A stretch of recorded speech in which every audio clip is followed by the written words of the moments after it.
यहाँ पे 63 number question देखिए।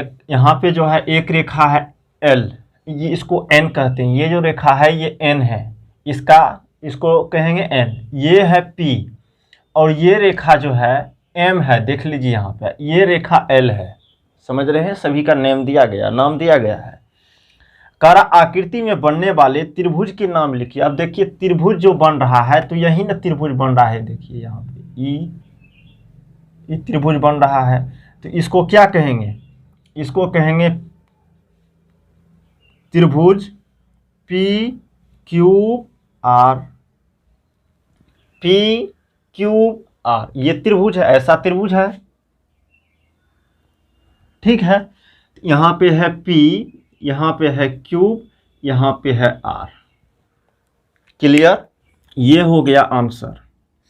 अब चलिए इसको जब आप P क्यूब R कहते हैं, त्रिभुज P क्यूब R, तो आप इसको ये भी लिख सकते हैं त्रिभुज क्यूब PR। यहीं से स्टार्ट कर दीजिए क्यूब PR। इसको ये भी लिख सकते हैं त्रिभुज, इसको त्रिभुज R P क्यूब, कुछ हो लिख सकते हैं। तीनों पॉइंट आ जाना चाहिए, सिर्फ तीनों भुजा आ जाना चाहिए, ऐसा दे देंगे बस हो गया। ये भी आप लिख सकते हैं P क्यूब R, तो गलत नहीं होगा। R P क्यूब कहेंगे वो भी सही होगा, क्यूब P R कहेंगे वो भी चलेगा, R P क्यूब जो भी कहते सब चलता। ठीक है, इसमें कह रहा बिंदु से क्यूब बिंदु से गुजरने वाली रेखाओं के नाम लिखिए। अब देखिए क्यूब बिंदु से गुजर रहा है कौन? L रेखा गुजर रहा है कि नहीं? देखिए यहाँ पे L जो है E भी P से गुजर रहा है तो L। उसके बाद जो है NO गुजर रहा है। देखिए यहाँ पे E जो N है, E रेखा E भी गुजर रहा है तो N भी हो जाएगा। E P रेखा जो है यहाँ पे देखिए E भी P क्यूब बिंदु से गुजर रहा है, L M और ये P, L N और P। यहाँ पे कह रहा शीर्षाभिमुख कोण का युग्मों को लिखिए। तो शीर्षाभिमुख कोण जानते हैं कि एक साइड ये आपस में इसको शीर्षाभिमुख कोण कहते हैं, यानी कि शीर्षाभिमुख कोण समान होता है, इक्वल होता है, बराबर होता है। या तो ये कोण समझ रहे हैं ना, यहाँ से यहाँ एक, यहाँ से एक, ये शीर्षाभिमुख कोण माना जाएगा एक ठो। दूसरा इसको ये ऊपर वाला, इससे नीचे वाला, ये भी शीर्षाभिमुख कोण। आमने सामने को शीर्षाभिमुख कोण कहते हैं, ऐसा समझिए। तो हो जाएगा कोण AOC एवं AOC एवं DOB, कोण DOB। देखिए यहाँ पे जब कोण लिखते हैं तो इसको गणित के भाषा में समझ रहे हैं, ऐसे लिख देते हैं, याद रखेंगे। ठीक, चलिए दूसरा जो है ये तो लिख दिए AOC ऊपर वाला और DOB नीचे वाला। देख सकते हैं DOB नीचे वाला। उसके बाद एंगल यानी कोण AOD एवं कोण AOD समझ रहे हैं ना, ये इधर ये कोण, यानी ये कोण जो बन रहा है ये, एवं इसके सामने कौन है तो COB या BOC कहिए या COB कहिए, दोनों चलेगा, दोनों कोई गलत नहीं होगा, आंसर जो भी हो। ठीक है, तो लिखेंगे BOC, तो ये हो जाएगा आंसर में। ये शीर्षाभिमुख कोण समान होता है, समझ रहे हैं, आमने सामने की कोण को कहते हैं शीर्षाभिमुख कोण। इसका शीर्षाभिमुख कोण ये हुआ, इसका ये हो गया। ठीक है, तो ये शीर्षाभिमुख कोण आपस में माना जाता है। क्लियर? कोण को इससे डिनोट किया जाता है, सूचित किया जाता है। ठीक, उसके बाद जो है तो 63 इसको लिखेंगे। उसके बाद ये 64, इसको कहीं पे साइड में लिख लेंगे इसको। यहाँ पे देखिए सम्मुख कोण और आसन कोण, सम्मुख भुजा और आसन भुजा कह रहा है लिख देने के लिए। तो पहले जानेंगे कि देखिए ये जो ए है ये बी है, सम्मुख कोण है पहले। तो सम्मुख कोण का मतलब ए के सामने क्या है तो सी है, बी के सामने क्या है तो डी है। तो सम्मुख कोण जब कहेगा, यहाँ पे जब हल लिखेंगे, यहाँ पे कहेगा सम्मुख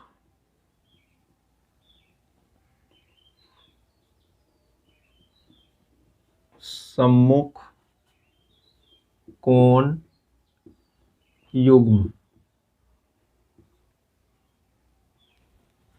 सम्मुख कोण युग्म। तो कोण ए के सामने सी है, कोण ए एवं कोण सी, या सी ए के सामने ये है जो कहिए, कोई दिक्कत नहीं है। बी के सामने डी है, कोण बी एवं कोण बी के सामने क्या है देखेंगे डी है। उसके बाद आसन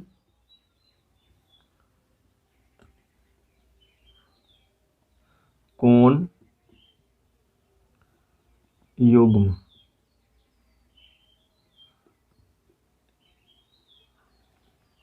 ए के लिए बी, समूह आसन कोण क्या हो जाएगा, कोण ए एवं कोण बी, कोण ए कोण बी आसन कोण युग्म है, ठीक है। उसके बाद कोण बी एवं कोण सी, कोण बी और कोण सी आसन कोण युग्म है। उसके बाद बी सी और उसके बाद सी डी, सी कोण सी एवं कोण डी, सी डी और उसके बाद डी ए, कोण डी एवं कोण डी के बाद ए, ये हो जाता है आसन कोण। आसन कोण क्या होता है का मतलब उसके बाद में क्या है, ए के बाद क्या है बी है, बी के बाद सी है, आसन कोण हो जाएगा, ठीक। अब कह रहा सम्मुख भुजा युग्म, सम्मुख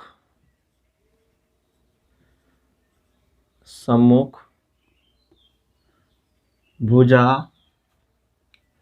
युग्म,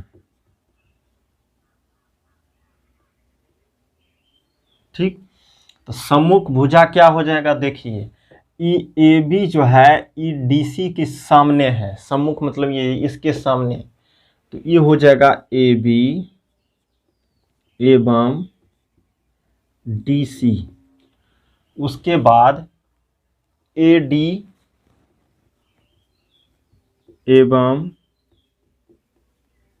बी सी, ए डी के सामने क्या है बी सी है, बस हो गया सम्मुख भुजा युग्म।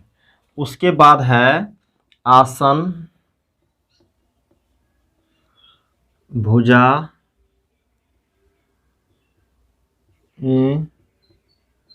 युग्म,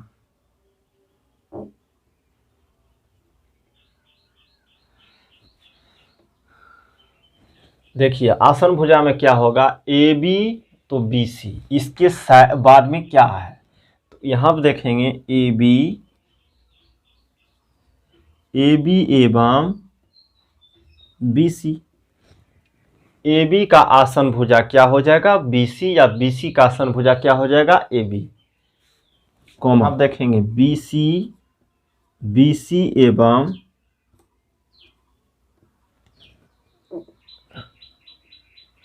बी सी और सी डी, यानी इसके बाद भुजा कौन है इसके लगा हुआ ये सी डी, तो बी सी उसके बाद सी डी, ठीक। और सी डी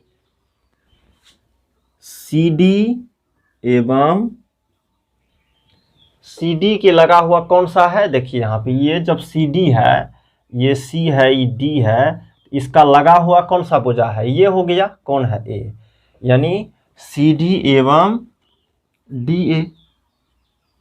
अब डी ए के लगा हुआ कौन है ए बी,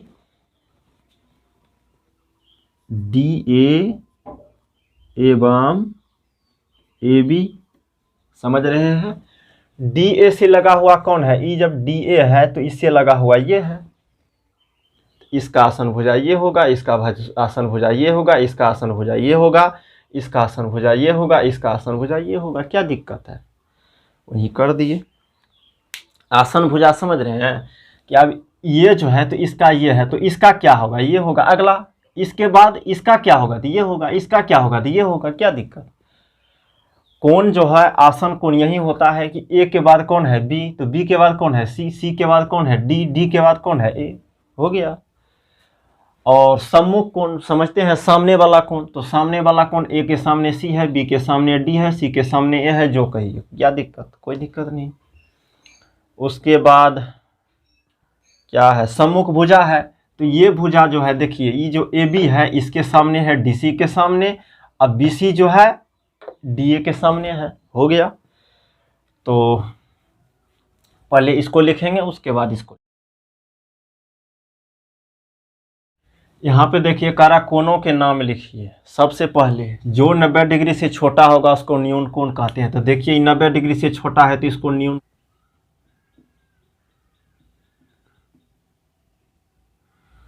ये देखिए 90 डिग्री से बड़ा जो होता है और 180 डिग्री के, देखिए यहाँ पे 90 डिग्री और 180 डिग्री के बीच में जो रहेगा ना, 90 डिग्री से बड़ा होना चाहिए, 180 डिग्री से छोटा। ये बीच में जब रहेगा तो इसको कहते हैं अधिक कोण। अधिक कोण। समझ रहे हैं? और जब ये 180 और 360 180 और 360 के बीच में जितना भी कोण आएगा ना, सभी को क्या कहेंगे? पुनर्युक्त कोण कहेंगे।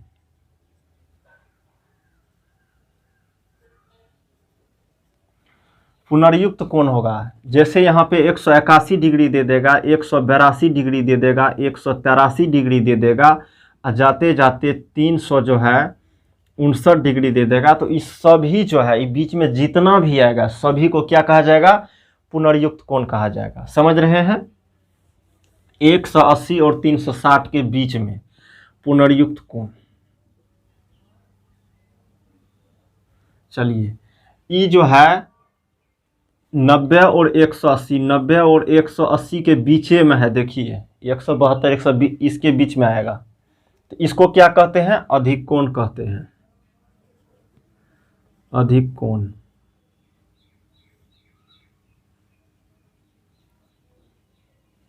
चलिए, 90 डिग्री है जो कंप्लीट 90 डिग्री होगा तो इसको पहचानबे करते हैं, समकोण कहते हैं। इंग्लिश में राइट एंगल कहते हैं, समकोण।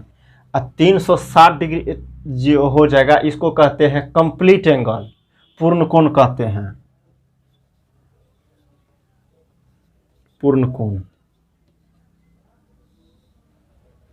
ठीक है? समझ रहे हैं? कंफ्यूज नहीं होना है। 90 डिग्री से जो छोटा हो जाएगा तो क्या हो जाएगा? न्यून कोण हो जाएगा। जैसे देखिए 1 डिग्री से शुरू कर दीजिए यहाँ और 89 डिग्री तक जाइए। 1 डिग्री, 2 डिग्री चलते जाइए, 89 डिग्री तक जाइएगा तो ये सभी जब आ जाएगा तो ये हो जाएगा न्यून कोण। देखिए इसके बीचे में है नहीं कि नहीं है? देखिए यहाँ पे ये न्यून कोण हो गया। अधिक कोण जो होता है 90 डिग्री से बड़ा होगा, यानी कि 91, 92 डिग्री हो जाएगा और जाते जाते कहाँ तक जाएगा? 179 डिग्री तक जाएगा। ये बीच में जो भी रहेगा इसको क्या कहा जाएगा? अधिक कोण कहा जाएगा। और ये जो पुनर्युक्त कोण 180 से ज़्यादा होगा, यानी 180 और 360 के बीच में होगा पुनर्युक्त कोण। अधिक कोण 90 डिग्री से ज़्यादा है, देखिए 180 से छोटा है।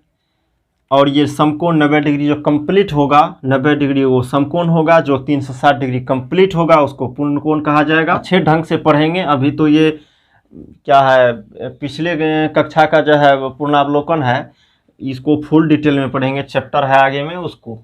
दो रेखाएं एक दूसरे को कितने बिंदु पर काट सकती हैं? 67 नंबर में देखेंगे कि दो रेखाएं एक दूसरे पर कितने बिंदु पर, एक दो रेखाएं एक दूसरे को कितने बिंदु पर काट सकती है। एक रेखा मान लेते हैं हम, ये बना दिया, इसको कहेंगे ए बी, कुछ हो कह दीजिए, पी ए क्यूब कह दीजिए, सी ए डी कह दीजिए।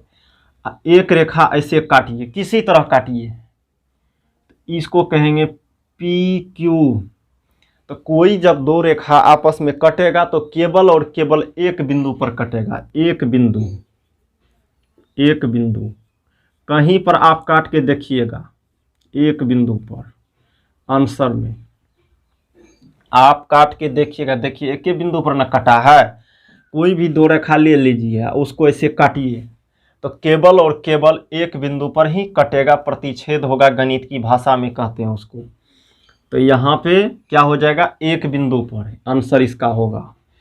उसके बाद कह रहा है कि एक बिंदु से होकर कितनी रेखाएं गुजर सकती है, एक बिंदु से होकर कितनी रेखाएं गुजर सकती है। तो देखेंगे, एक रेखा ये हुआ, दूसरा ये हुआ, तीसरा ये हुआ, चौथा ये हुआ, पांचवा ये हुआ, छठा ये हुआ, सातवां ये हुआ, आठवां हुआ, नौवां हुआ, 10वां हुआ, 11वीं हुआ, कितना लिखेंगे, अनंत होगा। एक बिंदु से होकर अनंत रेखाएं गुजर सकती है। ठीक है, बनाते जाइए, बनाते जाइए, बनाते जाइए, बनाते जाइए, क्या दिक्कत है, अनंत रेखाएं हो सकती है। तो एक बिंदु से होकर कितनी रेखाएं गुजर सकती है, अनंत, अनंत रेखा आंसर। ठीक है, और दो रेखाएं, ये दो रेखाएं केवल और केवल एक बिंदु पर कट सकता है, प्रतिच्छेद हो सकता है। तो ये 66 लिखेंगे, उसके बाद ये 67 यहां तक है, उसके बाद 68।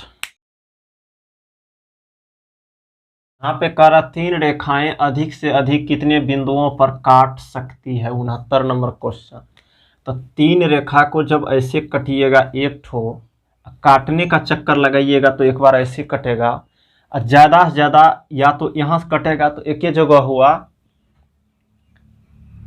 ठीक है, तो यहाँ नहीं, ज़्यादा से ज़्यादा सोचेंगे कहाँ, तो यहाँ काट के देखिए, तो देखिए कितना पे कटा, 1 2 3, 3 जगह कट गया, कट गया ना।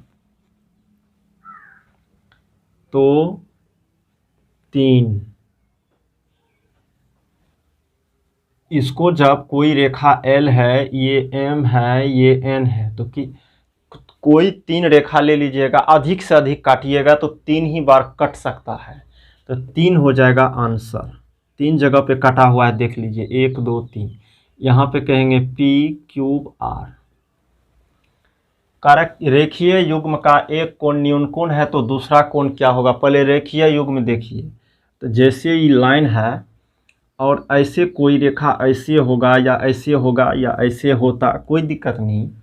तो कह रहा एक कोण न्यून कोण है, तो न्यून कोण ये है, न्यून कोण समझ रहे हैं कि न्यून कोण का मतलब ये हो गया कि 90 डिग्री से छोटा है, 0 से बड़ा है।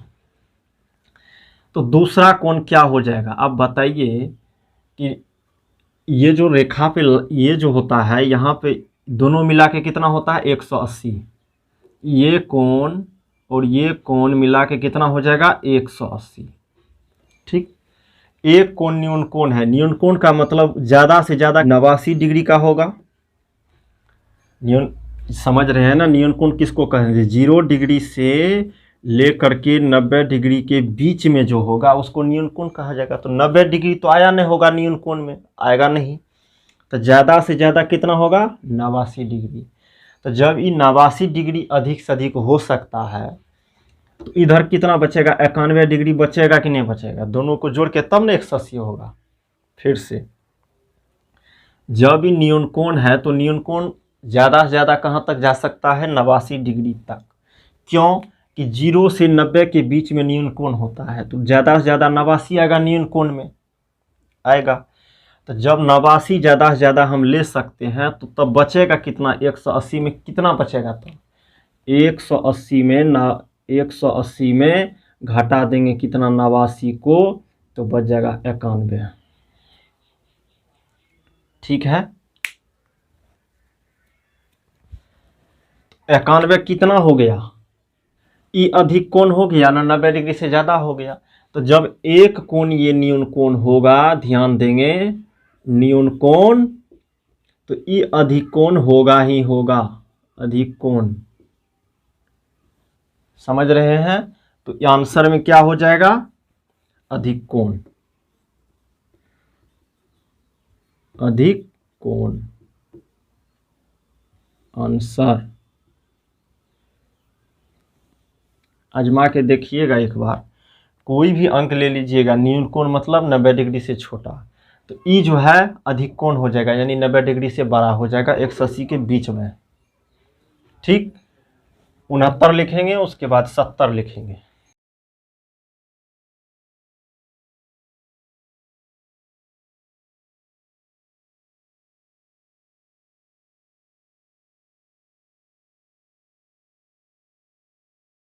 यहाँ पे देखिए ना, लंबपूरक कोणों के क्या करें, निम्नलिखित कोणों के लंबपूरक कोण। अब लंबपूरक कोण क्या होता है अच्छे ढंग से जानेंगे पहले तो पता चलेगा। देखिए लंबपूरक कोण क्या होता है, जैसे यहाँ पे कोई रेखा है, ठीक, तो ये जब लाइन है तो इस पे देखिए, यहाँ पे ये जो होता है सीधी लाइन जब होता है,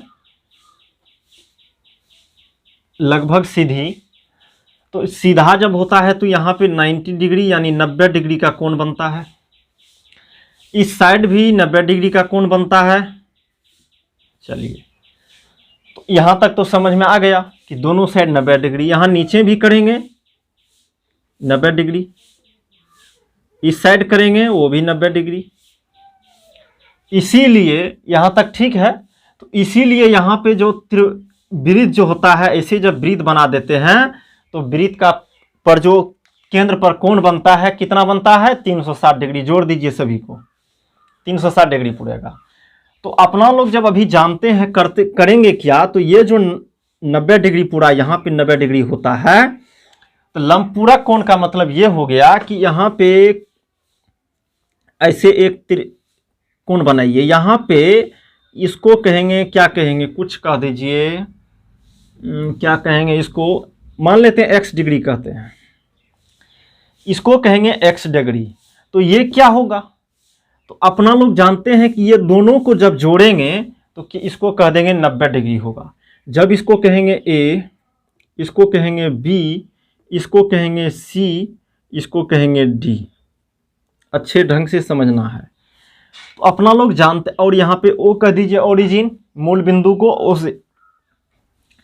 अब बताइए कोण AOC, AOC बराबर हो जाएगा 90 डिग्री। कोण AOC 90 डिग्री होगा, जानते हैं अच्छे ढंग से कि कितना हो जाएगा। यहाँ पे है ना, देख लीजिए, A है, यहाँ O है, यहाँ C है, 90 डिग्री होगा। चलिए, अब ये X में ये जो x है इसका लंबपूरक है, इसको नहीं कुछ है, तो 90 डिग्री माइनस x होगा कि नहीं होगा, यहां देखेंगे इसको। ये जो कोण बन गया, ये जो कोण बन गया, ये होगा 90 डिग्री माइनस x। ये कोण हो, जब ये x होगा तो ये 90 डिग्री माइनस x होगा। अब कहेंगे कैसे होगा, तो आइए देख लेते हैं। x के जगह पे क्या करना है, x के जगह पे हमको दे देना है 1 मिनट के लिए। यहाँ पे मानते हैं कि ये 45 डिग्री का कोण बना, यानी 45 नहीं 40 रहने दीजिए। मानते हैं कि ये 40 डिग्री का कोण बना। तो जब ये 40 डिग्री का कोण बना तो ये कितना हो जाना चाहिए, दोनों जोड़ने पे जानते हैं ना कि ये यहाँ पे कोण AOC जो होगा, AOC बराबर 90 डिग्री है। तो जब ये 40 है तो ये 50 होगा। तो यहाँ पे जब जानते हैं कि दोनों को जोड़ने पे कितना होना चाहिए, 90, यानी कि ये कंप्लीट ये एंगल जो बनेगा, कोण जो बनेगा AOC ये 90 डिग्री होगा। तो ये 40 होगा तो कितना होगा, 50। 50 आया कहाँ से, तो जानेंगे कि यहाँ पे x के जगह पे क्या आ गया। देखिए यहाँ पे x बराबर हो गया 40, इसके कंपेयर कीजिए, तुलना कीजिए, तो x बराबर 40। यहाँ पे क्या हो जाएगा देखेंगे, तो 90 डिग्री या माइनस 40 होगा कि नहीं होगा। x के जगह पे 40 दे दीजिए तो हो गया 50 डिग्री। तो जितना ये होगा ये 90 डिग्री उससे कम होगा। 90 में से ये घटेगा तब ये होगा, या इससे इसको 90 में से इसको घटाइए तो ये हो जाएगा, इसमें से 90 को घटाइए तो ये हो जाएगा। घटाइए, 90 से 40 घटाएंगे तो 50 आएगा, 90 से 50 घटाएंगे तो 40 आएगा। ठीक है, तो लंबपूरक कोण ये होता है कि जब दो कोणों को जोड़ने पे योगफल 90 डिग्री होगा तो एक दूसरे को लंबपूरक कहा जाएगा। यहाँ 40 का लंबपूरक 50 डिग्री, अब 50 डिग्री का लंबपूरक 40 डिग्री। जब दो कोणों का योगफल 90 डिग्री होगा तो उसको एक दूसरे का लंबपूरक कोण कहा जाएगा। यहाँ जब x का लंबपूरक कहेंगे तो कहेंगे 90 डिग्री माइनस एक्स, और 90 डिग्री माइनस एक्स का लंबपूरक कहेंगे तो कह देंगे x। चलिए, जब सीधा सीधी नहीं जानेंगे तो ये जानना होगा कि जब दो कोणों को का योगफल 90 डिग्री होता है तो एक दूसरे का, वो दोनों जो एंगल बना, दोनों जो कोण बना, जैसे यहाँ पे एक ठो 15 डिग्री है, एक 75 डिग्री है, तो जब ये दोनों को जोड़ने पे 90 डिग्री पूर जाता है तो ये एक दूसरे का लंबपूरक कहलाता है। जैसे 15 जो है डिग्री है 75 का लंबपूरक है, अब 75 डिग्री जो है ये 15 का लंबपूरक है। क्लियर? अब यहाँ पे देखिए तो समझ गए लंबपूरक, जब दो कोणों का योगफल 90 डिग्री होगा तो एक दूसरे का लंबपूरक कहा जाएगा। कंप्लीट बात है। यहाँ पे चलिए 60 डिग्री है, इसमें क्या जोड़ा जाए कि 90 हो जाना चाहिए तभी तो पता चलेगा लंबपूरक। तो x बराबर हो जाएगा 90 डिग्री या माइनस 60 डिग्री। ये प्लस में था उस साइड माइनस में, तो x की वैल्यू क्या आ गया 30 डिग्री आंसर। यानी जो है 60 का लंबपूरक क्या हो गया 30 डिग्री हो गया।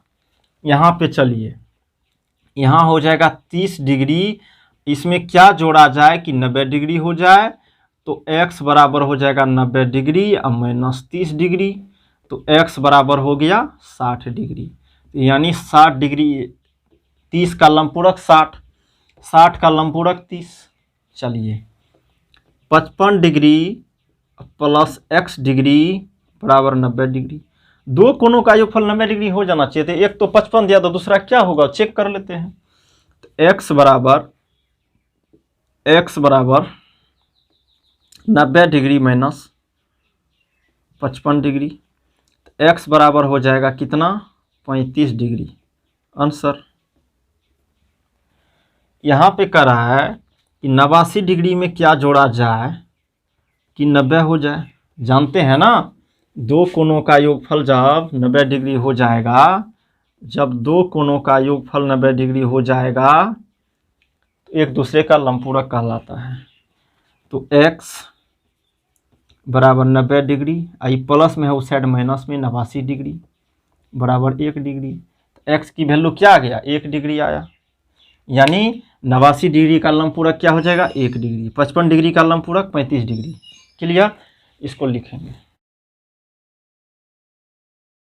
संपूरक कोण क्या होता है? जब दो कोणों का योगफल 180 डिग्री हो जाता है तो एक दूसरे को संपूरक कोण कहलाता है। जैसे यहाँ पे जब है तो यहाँ पे जानते हैं कि जब ई एक्स होगा तो ई हो जाएगा 180 डिग्री या माइनस एक्स। जब ई थीटा हो जाएगा, ई थीटा हो जाएगा तो ई 180 डिग्री या माइनस थीटा हो जाएगा, जो कहिए। समझ रहे हैं? तो संपूरक कोण होता है जब दो कोणों का योगफल 180 डिग्री होता है तो एक दूसरे का संपूरक कोण कहलाता है। जैसे यहाँ पे 1 मिनट के लिए मानते हैं कि यहाँ पे एंगल बना 60 डिग्री का, तो यहाँ 120 डिग्री हो जाएगा। तो 60 डिग्री का संपूरक क्या हो जाएगा 120 डिग्री, 120 डिग्री का संपूरक क्या हो जाएगा 60 डिग्री। यहाँ पे देखेंगे कि 65 डिग्री जोड़ x बराबर 180 डिग्री। दो कोणों का योगफल 180 डिग्री होना चाहिए। एक कोण 65 डिग्री दिया हुआ, दूसरा कोण क्या होगा, तो x बराबर 180 डिग्री और ई प्लस में है उस साइड माइनस में 65 डिग्री।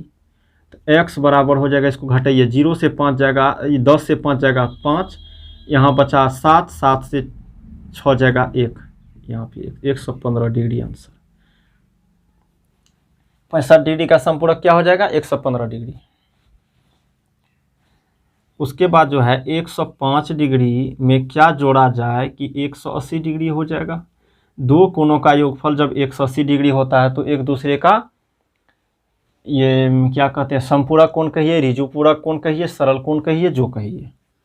तो x बराबर हो जाएगा 180 डिग्री अब माइनस 105 डिग्री, प्लस में है उस साइड माइनस में। तो x बराबर हो जाएगा, इसको घटाइए, 10 से 5 जाएगा 5, 7 बचा यहाँ, 7 से 0 जाएगा 7, 175, ओह, 1 से 1 जाएगा 0, 75 डिग्री आंसर। यानी 105 का ऋजुपूरक क्या कहेंगे, 75 डिग्री। 105 का संपूरक कोण क्या हो जाएगा, 75 डिग्री। सरल कोण वो भी 171 डिग्री और जोड़ में x बराबर 180 डिग्री। तो x बराबर हो जाएगा 180 डिग्री या माइनस 171 डिग्री। तो x का वैल्यू आ गया क्या, देखिए 171, 9 बचा ना, 9 डिग्री आंसर।